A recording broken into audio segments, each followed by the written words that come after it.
షర్మిలపై సంచలన వ్యాఖ్యలు చేశారు వైవి సుబ్బారెడ్డి. షర్మిలే కాదు ఎవరు వచ్చినా జగన్ ప్రభుత్వాన్ని ఏమీ చేయలేరన్నారు.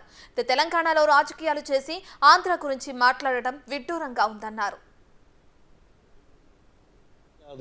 ఎవ్వరు కూడా మా ప్రభుత్వాన్ని ఇరకాటంలో పడేసే ధైర్యము చేయలేరు, ఏమీ చేయలేరు.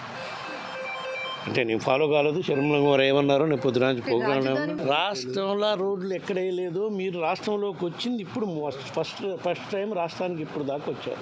మొన్నటి దాకా వారు తెలంగాణ రాష్ట్రంలో తెలంగాణ ఆడబిడ్డనని చెప్పి ఎక్కడ పోరాటం చేస్తాను, ప్రజలకు అండగా నిలబడతానని చెప్పారు. రాష్ట్రానికి వచ్చింది ఈరోజే కదా. ఒకసారి చూసి మాట్లాడమనండి.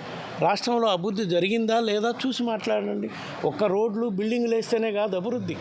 పేదలకి ఏ ఇబ్బందులు లేకుండా చేసుకోవడం కోసం ఎన్ని కార్యక్రమాలు చేశామో, అభివృద్ధి కార్యక్రమాలు ఎన్ని చేశామో, అభివృద్ధి కార్యక్రమాలు చేయకుండా 2014 నుంచి 19 వరకు ఈ రాష్ట్రాన్ని ఏ విధంగా దోచుకున్నాడో చంద్రబాబు నాయుడు ఆయన అడగమను.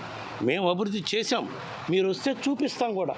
రాష్ట్రంలో ఏ విధంగా అభివృద్ధి చేశాము, ఏ విధంగా ఆదాయ వనరులను పెంచడం కోసం రాష్ట్రంలో 10 ఫిషింగ్ హార్బర్స్ నిర్మిస్తున్నాం, 3 ప్రధాన పోర్ట్స్ను నిర్మిస్తున్నాం, ఇంటర్నేషనల్ ఎయిర్పోర్ట్ నిర్మాణం మొదలుపెట్టాం. ఇన్ని కార్యక్రమాలు చేస్తున్నాం. ఇవన్నీ చెప్పుకోవడానికి మేము సిద్ధంగా ఉన్నాం. కానీ మీరు ఈరోజే రాష్ట్రానికి వచ్చారు పక్క రాష్ట్రం నుంచి. అక్కడ ఎన్నికల్లో నిలబడలేకపోయారు, ఏ కారణం వల్ల విరమించుకోవడం జరిగింది. మీరు వచ్చారు, రండి. రాజకీయ పార్టీలు ఎన్నైనా రావచ్చు, పోరాటానికి మేము సిద్ధమే. కానీ ప్రజలు మాతో ఉన్నారు. మేము చేసిన అభివృద్ధి కార్యక్రమాలు ఎవరు చేయలేదని కూడా మేము ఛాలెంజ్గా చెప్పగలుగుతున్నాం. వైఎస్ఆర్ ఆశయ సాధన కోసం పెట్టిన పార్టీయే వైఎస్ఆర్ కాంగ్రెస్ పార్టీ. వైఎస్ఆర్ని కాంగ్రెస్ పార్టీ చేసిన ఘోరంగా ట్రీట్ చేసి ఆయన్ని షార్ట్షీట్లో ఆయన పేరు పెట్టారే, దానికోసం అదేవిధంగా రాజశేఖర రెడ్డి గారు కుమారుణ్ణి 16 నెలలు జైల్లో పెట్టారు.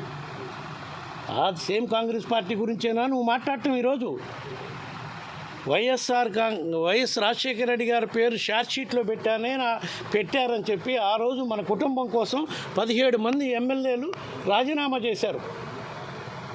వాళ్ళకేం సమాధానం చెబుతావు నువ్వు? సేమ్ కాంగ్రెస్ పార్టీలో పోయి అడ్డగోలుగా ఈ రాష్ట్రాన్ని ఆంధ్రప్రదేశ్ కంబైన్డ్ స్టేట్ని మన మనోభావాలు దెబ్బతింటున్నా కూడా పట్టించుకోకుండా విడగొట్టిన సోనియా గాంధీ కాంగ్రెస్ పార్టీలోకి పోయా నువ్వు మాట్లాడేది?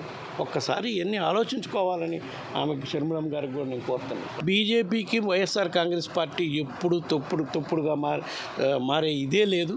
మేము రాష్ట్ర ప్రయోజనాల కోసం ఏ మేరకు అవసరమైతే ఆ మేరకు కేంద్ర ప్రభుత్వంలో ఈ పార్టీ కాదు ఏ పార్టీ ఉన్నా కూడా కేంద్ర ప్రభుత్వం సఖ్యతగా ఉంటామని మా పార్టీ అధ్యక్షుడు జగన్మోహన్ రెడ్డి గారు వివిధ సందర్భాల్లో కూడా చెప్పడం జరిగింది. చంద్రబాబు నాయుడు గారు 2014 నుంచి 19 దాకా ఎంత తప్పు చేశారు, ఆ 5 ఏళ్ల కాలంలో ఆయన ఏమి అభివృద్ధి కార్యక్రమాలు చేశాడు, ఏమి సంక్షేమ కార్యక్రమాలు చేశాడు అనేది ఒకసారి చూడండి. మా ప్రభుత్వం వచ్చినాక ఈ 5 సంవత్సరాల్లో 2019 నుంచి 24 వరకు ఎన్ని కోట్ల రూపాయల అప్పులు మేము చేసాం, అందులో ఎన్ని కోట్ల రూపాయలు ప్రజలకు మేలు చేయడం కోసం సంక్షేమ పథకాల రూపంలో ఇచ్చాము.